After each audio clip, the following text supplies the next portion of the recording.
আমরা যে কারণে মুক্তিযুদ্ধ করেছিলাম সেটা হচ্ছে পূর্ব এবং পশ্চিম পাকিস্তানের মধ্যে যে বৈষম্য। আমাদের পাট, চা, শিল্পজাত দ্রব্য এইগুলো বিদেশে রপ্তানি করে পাকিস্তান যে পরিমাণ অর্থ আনত, সেই সমস্ত অর্থের প্রায় 70 থেকে 80% পশ্চিম পাকিস্তানে ব্যবহৃত হতো। পাকিস্তানের 4টি রাজধানী পরিবর্তন হয়েছে আমাদের টাকায়। আমরা দুমুঠো ভাত, মোটা কাপড়, বৈষম্য লাঘবের জন্য আমরা কিন্তু মুক্তিযুদ্ধে গিয়েছি। ফুলপুরের বাসিন্দা বাইকান্দি গ্রামের হজরত আলী, সে মাদ্রাসায় লেখাপড়া করত। যুদ্ধে যখন যায় তার কাছে একটা টুপি ছিল, সেটা নিয়ে সে নামাজ পড়তো। মাদ্রাসা পড়া সেই বইগুলো তার সঙ্গে ছিল। আমরা অন্যদিকে আড্ডা দিতাম, সেই বইগুলি পড়তো। তেলিখালী যুদ্ধে হজরত ভাই শাহাদাত বরণ করেছেন। সেই সময় 150 থেকে 200 টাকা হলে একটা পরিবার চলতো।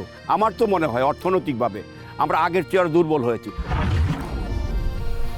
স্বৈরশাসক আমাদেরকে বারবার দমন নিপীড়ন করে আমাদের বিভিন্নভাবে অত্যাচার করে, শিক্ষার্থীদের উপরে বারবার অ্যাটাক হয়। তখন আর আমাদের ঘরে বসে থাকার সুযোগ নাই।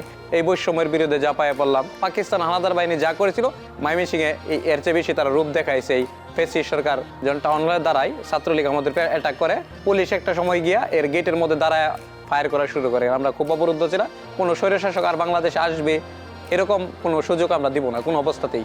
আমরা চাই বাংলাদেশে কোনো বৈষম্য থাকবে না, বাংলাদেশে কোনো দুর্নীতি থাকবে না, বাংলাদেশে কোনো টাকা পাচার হবে না, এবং নতুন বাংলাদেশ নতুনরা নেতৃত্ব দিবে।